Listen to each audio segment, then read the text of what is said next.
Good afternoon, guys. This is Meg at Chasing Retro again to say hi and bring you along as I show you what I have gathered over the past couple of days, actually 3 days, sourcing for my retro kitchen slash recipe slash cooking slash home ec slash homemaking journals.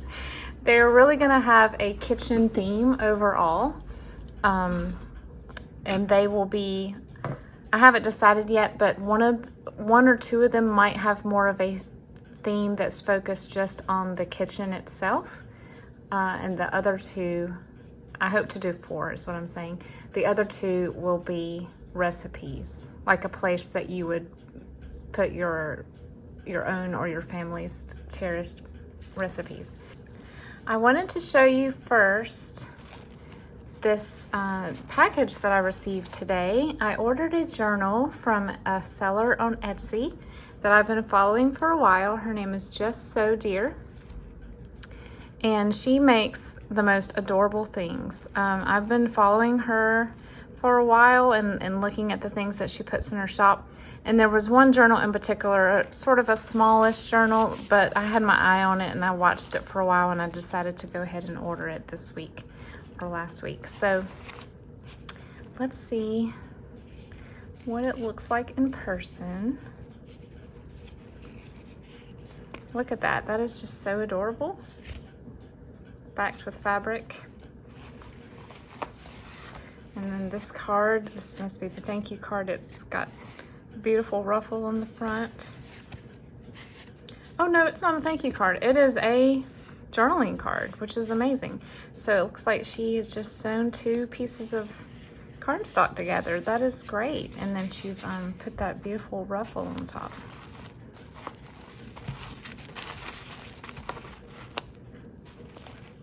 Oh, we have a knot.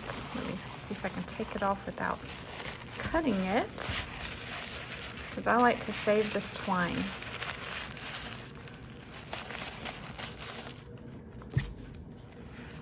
I wrap a lot of my things in my shop in sewing pattern tissue too. I just think it's a great way to recycle. Oh, look how adorable this is. I bought it because it was green and yellow, and that's, you know, as you guys may know, that's one of my favorite color combinations for retro looking journals. And I think she said this might have been a vintage sheet. And then this is a vintage sheet right here. And then inside we have a little pocket, and it's lined with sheet music. That is so creative.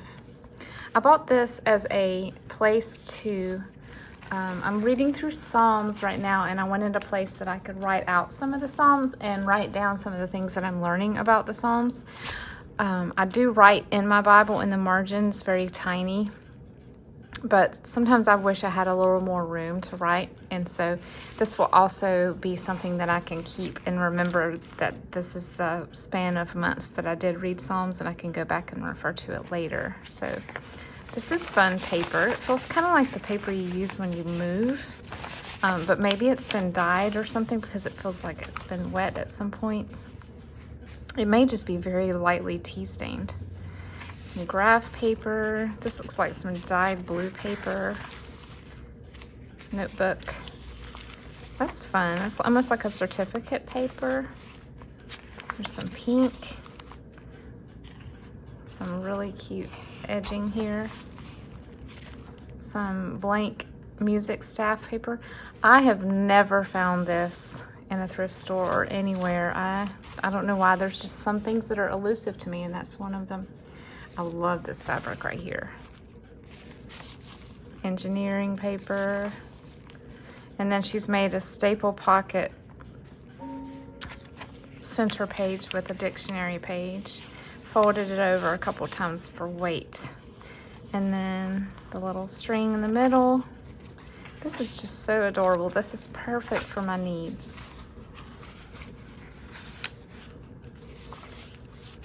Love it. That's pretty too. It looks like it's some sort of a buffalo check.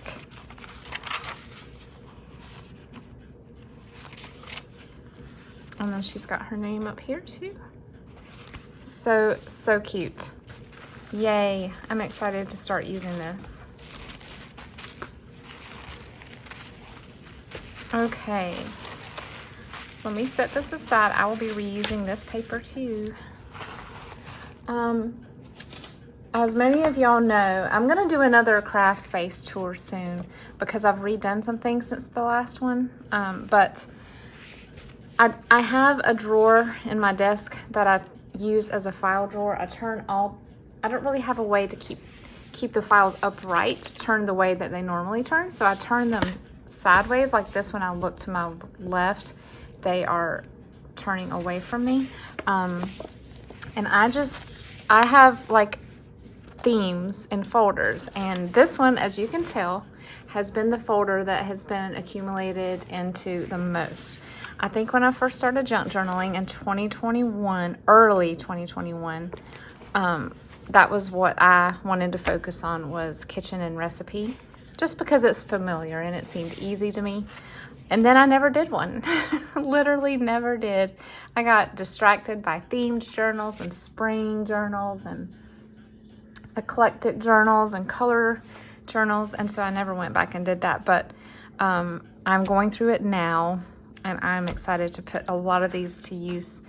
These have been, like I said, accumulated for 2.5 years, and there's everything in here. These are from a box, a 4-pack of blue cream soda.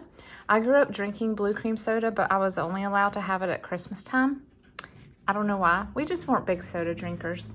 And so the brand that I drank growing up was like the brand they sold at the commissary on the army base. I don't think this was it, because I would have remembered this little fella, but it tastes the same. So I kept those, and I thought these would make fun tuck spots or pockets. And then a lot of these are from, I think this was from Food Network magazine. They had these little dividers in their magazines at one point, and I was like, well, that is just the cutest thing ever. I love the little tiny foods. So I cut those out, pulled those out, and then of course this is the vintage crock pot in the bright orange, so I saved that. And here's some more of those pages. I figured even if I didn't use these as dividers or labels, I could at least make little teeny tiny tags out of the patterns. And then my mom gets Cooks Illustrated, so she hands all of them to me when she's done. And the covers, as you know, are beautiful. They're always beautifully drawn. I don't know what kind of art this would be. It almost looks like photograph that's been retouched, but I don't know. And then the backs of them are also, they're actually frame worthy. Let me see if I can find an example for you. Here's one. These are actually meant to be framed if you wanted to put them in your home, but I'll be using them in this journal. So any kind of magazine images that I found, like these snap beans. Used to sit on the porch and snap beans as a child. Oh man, those are apricots, I think. Yum. Only in season 1 month out of the year where I live, but they're good. I thought these were cute to fussy cut out. This must be Food Network again. The s'more, so even if it's a live photo, that's what I call it, you can still fussy cut it out and make it into a really cute piece of ephemera, even if it's not truly from a vintage book, if you're doing a vintage themed journal. Even these little things, you know. So I love how the Jiffy Corn Muffin Mix has not changed their box in a long, long time. I don't know if I'll use these or not. I don't know if y'all remember when the Unicorn Funfetti came out, but it was not very good. It actually tasted pretty bad. We did not enjoy it, but I kept the little pieces. And of course, this little guy, he's been around forever. Every meal should end with cake. Happiness is a bowl of homemade ice cream. Those are both still true, so we will keep those. I love the original Cheerios box. This was on the back of a box of Cheerios as like an anniversary thing. And they made, limited edition, they made the box look like the old kind. So I cut these out. This was, again, probably 2 years ago.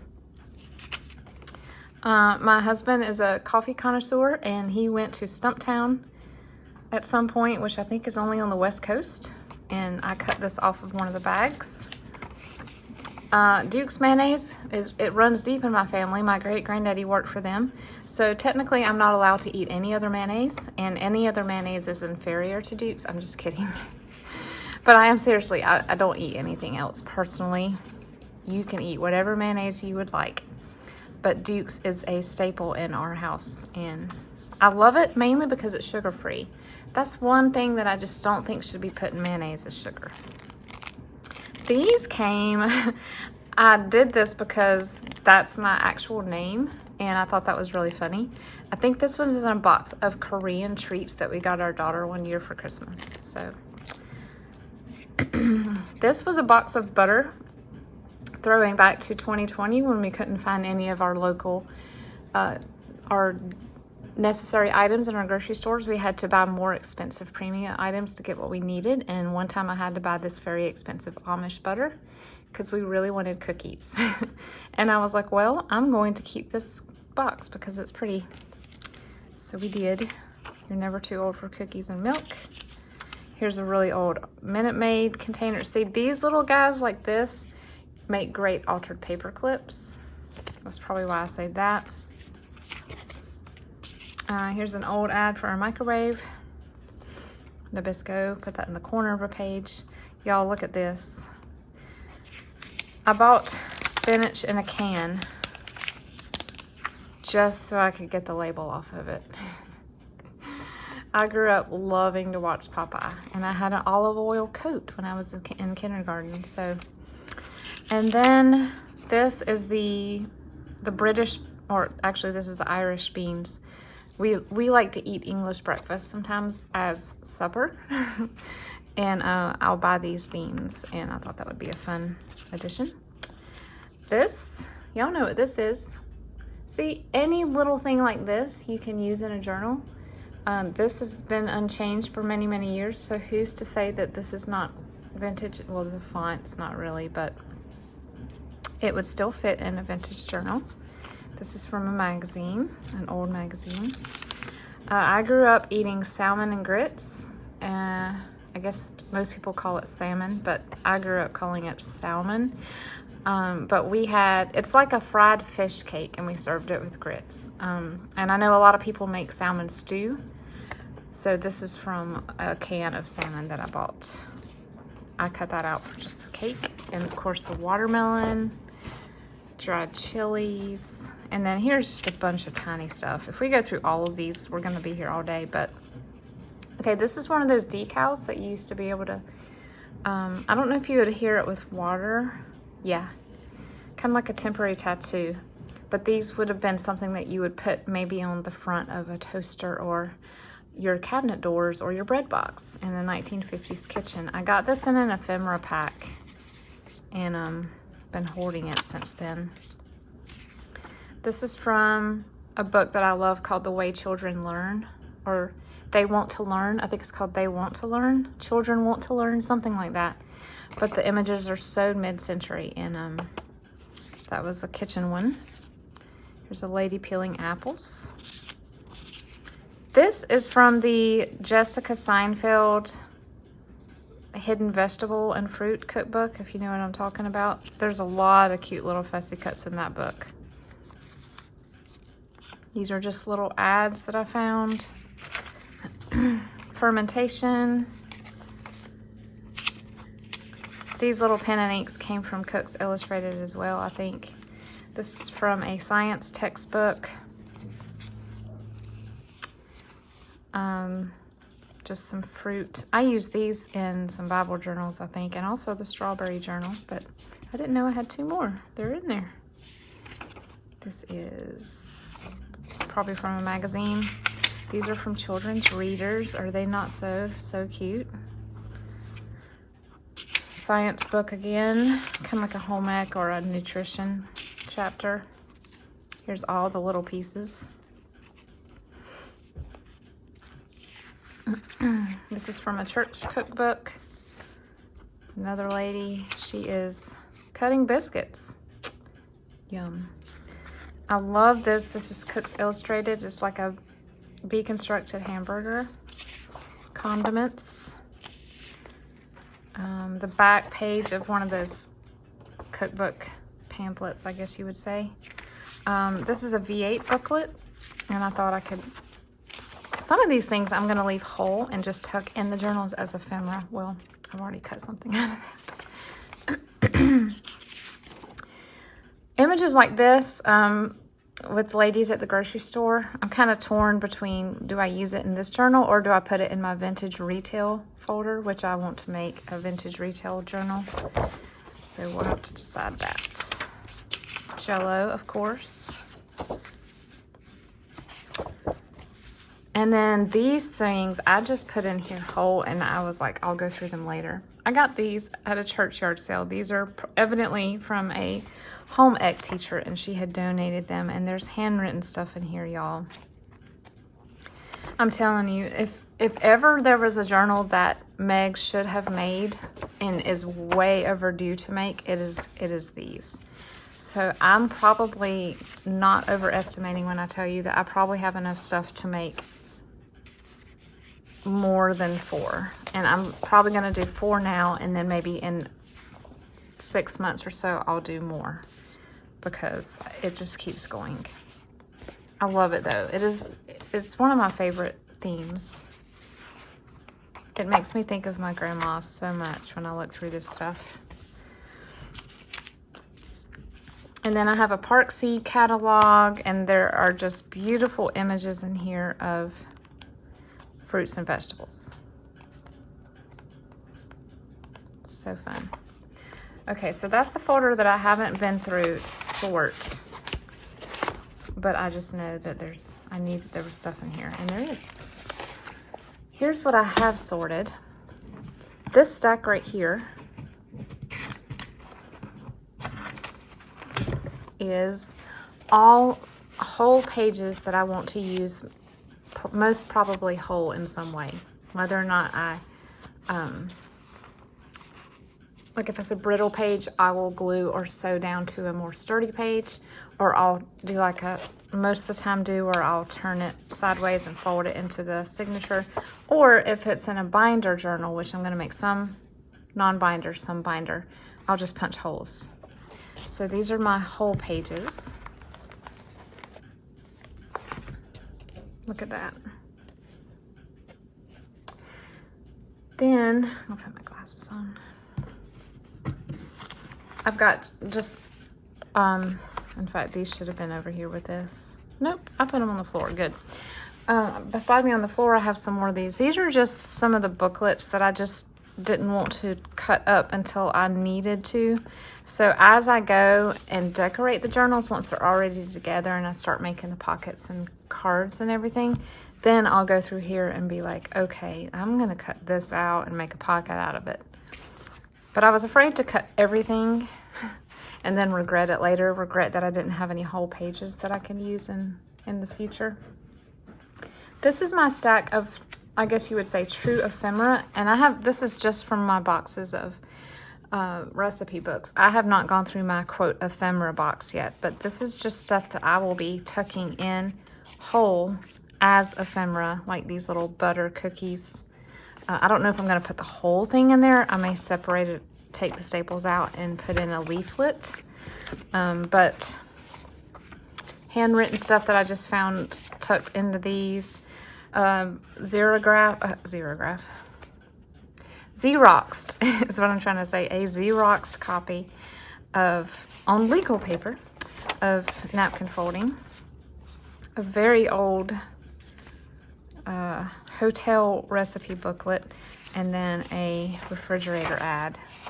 Evidently this might have been a mimeograph with colored ink, is what I'm guessing. And then in this pile, I know y'all can't see the piles, but I've got 5 piles in front of me. Oops, that's not supposed to be there. This is all of the large fussy cut images and square images. And when I say square, these will be what I used to make journaling tags, pockets, things like that. Large tuck spots. Some of them are not square, some of them are like that. But You get the idea. I love some of these from these refrigerator sales catalogs. My favorite. Look at that. They're so excited about a deep freezer. And then, of course, in the very bottom of the stack here, we have some more images from like Dick and Jane books.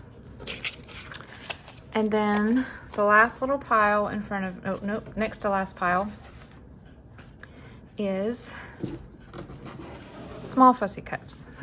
These are all the little teeny tiny shaped things that I cut out. These will be going into a tray, and I will just be pulling from these when I need just one little tiny thing to go on the bottom of a card, tag, page, whatever.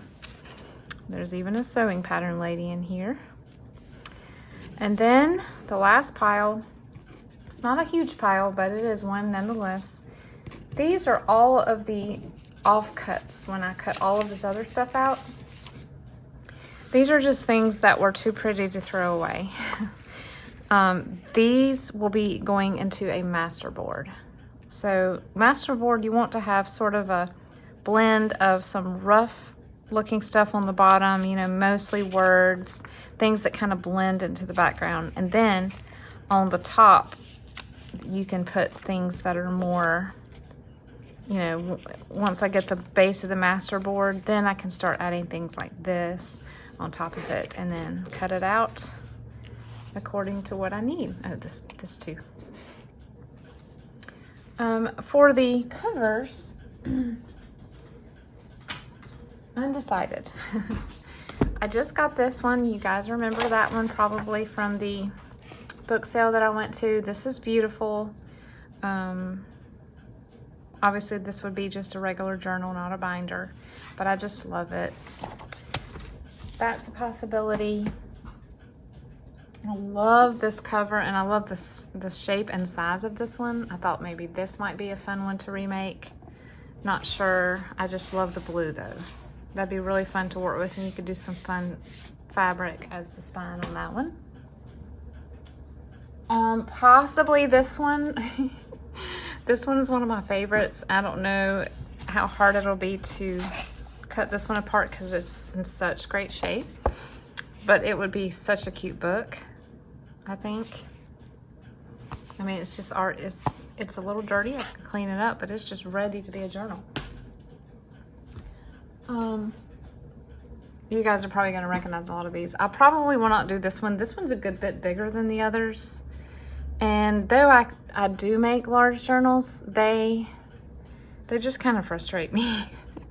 There's so much involved as far as like piecing and sewing paper together. The time that I spend on them, it's not really worth it at the end to charge what I feel like I need to. So the few very large ones that I've made, I've either kept or given to a good friend. Honestly, I don't think they look as good as some of the other ones that I've made. I feel like they're a little more sloppy just because I don't feel like I'm really good at the large ones yet.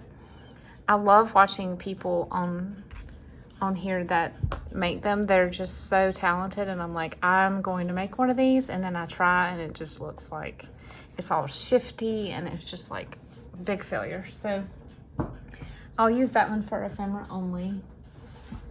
Same for this one. This is cool and all, but it doesn't fit my criteria for like the age of what I like the books to be on the front. And then I think the cover is just a little bit busy, but I have taken ephemera out of here and put them into my piles. This one is fun again, of course, but very large and very busy. But this was a great one for ephemera. If you ever come across this one, grab it. I love this book. I have two spiral bounds, and I don't think I'm gonna ever make journals out of these because they're pretty much square. Of the two, this would make a prettier one, I think. But again, it would just be one of my shifty, not very intact large journals. One of these days I'm gonna learn how. And some people just roll with it. Some people just let them be loose and flowy and stuff, but I feel like in a kitchen, if it's gonna be used as a cookbook, it needs to be rigorous enough to hold up to moving around all the time. So I feel like I'm not ready yet to embark on one of those, at least not for the recipe journals. I have 3 binders. I have this one,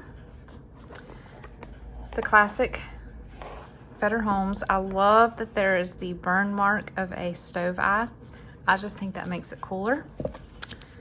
Let me see here. Oh, 1958. 59. The actual cover page is torn out, so I was going by the clues of when they revised this one.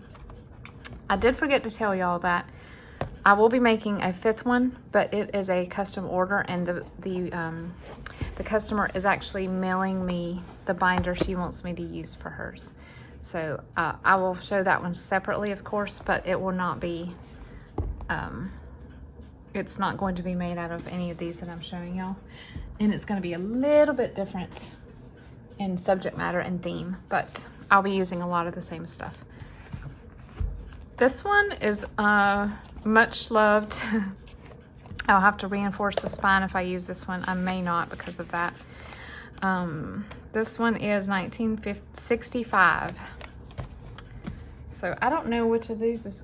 This one may be a little bit newer than the other one, but it's funny because the other one's in much better shape. And then last but not least, this is one of the first things I bought when I started junk journaling. It's one of the ones that I think was mainly geared toward home ec classrooms. And I think that's what this one was used for, because I found all kinds of clues in here. See? Jeffers High School, Painesdale, Michigan, or Rainsdale, Michigan. So 1959. This was definitely used in a home ec, and I love that. I love this divider right here. This will be staying. 1956. So this is probably the oldest one that I have. And I love how the image is kind of sepia. So you could really add a lot of color to the spine if you wanted to. Again, it is in sorry shape, so I'll have to do some significant. Unfortunately, I will lose this, but that's okay. You're gonna be pretty again, don't worry. Yeah, that was it. That was the books and the binders. Let me know which ones were your favorite, and if you have like a strong opinion of all the ones that I showed, of which ones you think would make the best journals, let me know. Like I said, I'm probably going to do 2 binders and 2 journals with sewn in pages, plus the custom order binder, of course.